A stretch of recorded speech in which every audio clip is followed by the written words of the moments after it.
I think one thing you could say about the advisors for all the candidates who have a chance is that the presence of these advisors makes it clear that these candidates aren't serious about enforcing the murder laws, and that they're willing to kill civilians, foreign civilians, en masse in order to advance U.S. policy, and they're not serious about law and order. They're soft on crime. Start with Clinton. Madeline Albright, she was the main force behind the Iraq sanctions that killed more than 400,000 Iraqi civilians. General Wesley Clark, he was the one who ran the bombing of Serbia and the former Yugoslavia, came out and publicly said that he was going after civilian targets like electrical plants, like the TV station there.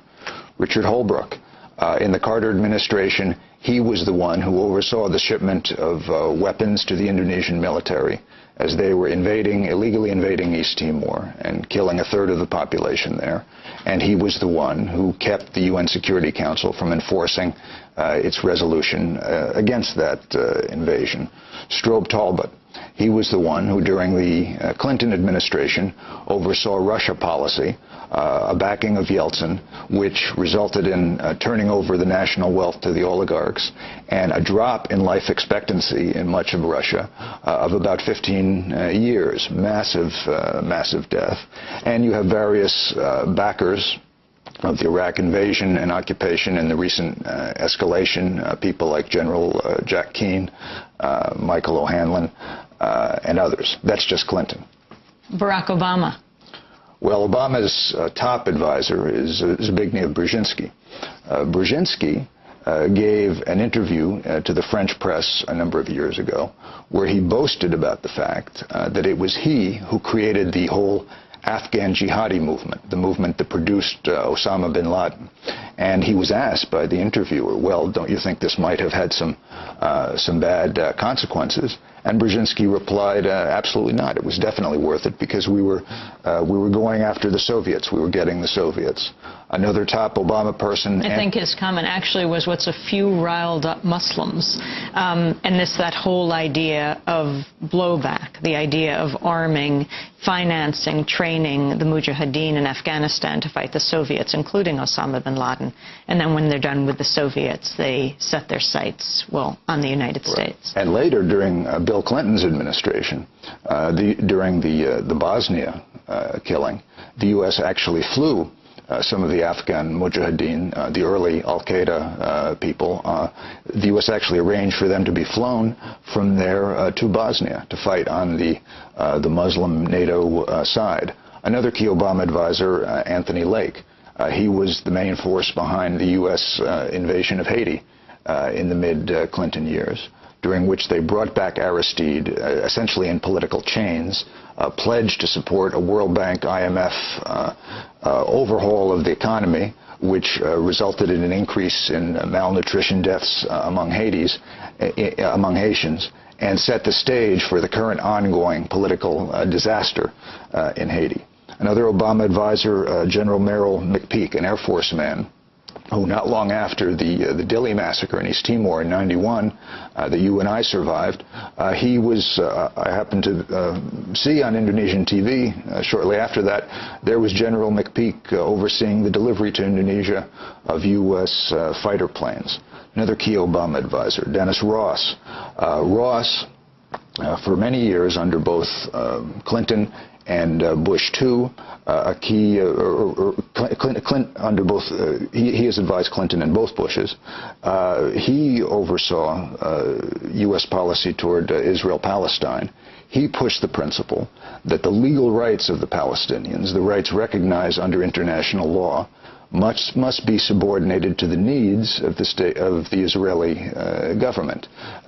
In other words, their desires to expand, to do whatever they want in the occupied territories. And Ross was one of the people who, interestingly, led the political assault on former Democratic President Jimmy Carter. Carter, no peacenik. I mean, Carter is the one who bears ultimate responsibility for that Timor terror that Holbrooke was involved in. But Ross led an assault on him because, regarding Palestine, Carter was so bold as to agree with Bishop Desmond Tutu of South Africa that what Israel was doing in the occupied territories was tantamount to apartheid. And so Ross was one of those who fiercely attacked him. Another Obama advisor, Sarah Sewell, who heads a human rights center at Harvard and is a former defense official, she wrote the introduction to General Petraeus's Marine Corps Army counterinsurgency handbook. The handbook that is now being used worldwide by U.S. troops in various killing operations. That's the Obama team. Good morning. Sunday, the people of Kosovo declared their independence. They have asked the United States for diplomatic recognition. And yesterday, the United States formally recognized Kosovo as a sovereign and independent nation. In its Declaration of Independence, Kosovo committed itself to the highest standards of democracy, including freedom and tolerance and justice for citizens of all ethnic backgrounds. Ron Paul, great to see you as always, Congressman. Thank you. Nice to be with you. You saw the speeches last night. Bill Clinton oversaw a strong economy during his presidency. This is what he argued last night in his speech. And he made the case that the GOP in the past 8 years has really run the economy into the ground, and that is why they don't deserve 4 more years. What did you think of his speech, specifically what he was saying about the economy? Well, I think there's some truth to that, but I don't think he can claim all the credit for it. The Federal Reserve is really responsible for the booms and the busts. So the Federal Reserve pumped up the credit during his period in the 1990s, and there was a lot of capital gains taxes came in, and it helped the budget. But the situation is exactly the same, whether it's the 90s or now. It's just that we go through these cycles, but the Federal Reserve causes these problems, and for him to claim great credit. But the Republicans come up short. They talk about balanced budgets and smaller government, and then we put them in power, and look at what happens. The deficits explode, and now they're on the short end. The economy turned down, but it wasn't the fact that just George Bush was in office. It was due to turn down, because that's the consequence of what happens when you create an artificial bubble. Do you think it's a valid argument, though, that a John McCain administration would be a 4-year extension of the Bush administration? Sure, but I think that's what's going to happen with Obama, too. There's no difference. Their foreign policies are identical. They want more troops in Afghanistan. They want to send more support to Georgia to protect the oil line there.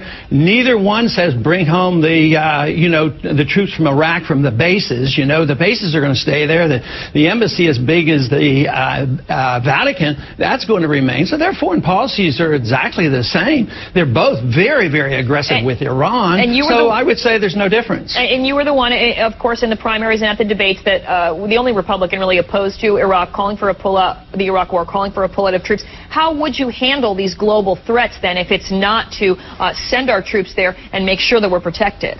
Well, we create the threats. Why are we on the borders of Russia provoking the Russians? I mean, the Georgians initiated the military attack against these enclaves where they were mostly Russian. So it's sort of like the Russians being on the border of Mexico and then us, blaming ourselves. No, it's the fact that we're over there that we create these crises. Isn't it part of our duty, though, to support these fledgling democracies that ask for our help, which is what Georgia did? No, it's not our responsibility to do that. It's their responsibility. But we should endorse the principle, but not send troops and money. The principle of self-determination is a very good one. But once we get over there, we just aggravate the situation. What did we do? We did exactly the opposite in Yugoslavia. We bombed Serbia in order for Kosovo to become independent. Now the Russians are doing the same thing, and then we're on the opposite side. It's this total inconsistency, absolute interference when we should not be there, and we don't have any money to do this, and we don't even have any troops. If we really needed our troops to go into Georgia, we didn't even have them available, which proves my point that we are undermining our national defense with the foreign policy that we have. We're out of time. I have to let you go, but I just want to ask you one quick thing. Are you going to be telling your supporters, and you had many of them, to back either one of these candidates? I've endorsed neither one and will not endorse either of the two top candidates. Look, the United States attacked Iraq, a country which did not threaten us, did not want war with us, did not attack us, in order to take away from it weapons it did not have. Everybody knows that now. People know that Israel bombed Lebanon for 35 days because of a border incident in which 2 Israeli soldiers were killed and 2 were captured. In far greater violence, than the Russians did in South Ossetia and Georgia. Now, Americans know this. They know we bombed Serbia for 78 days when Serbia had not attacked us, and it was attempting to recapture and redraw in the province that it was losing of Kosovo. So I think if the American people are told these facts, they will understand. Unfortunately, it's all very much, the media is all very much of the moment. They look at the television screen, they say, what happened today? Russian tanks rolled into this little country, little democratic country that's a friend of ours. And that's all they know, and that's all they see, and they're not very well informed, frankly. Our enemies are innovative and resourceful, and so are we. They never stop thinking about new ways to harm our country and our people, and neither do we. We must never stop thinking about how best to defend our country.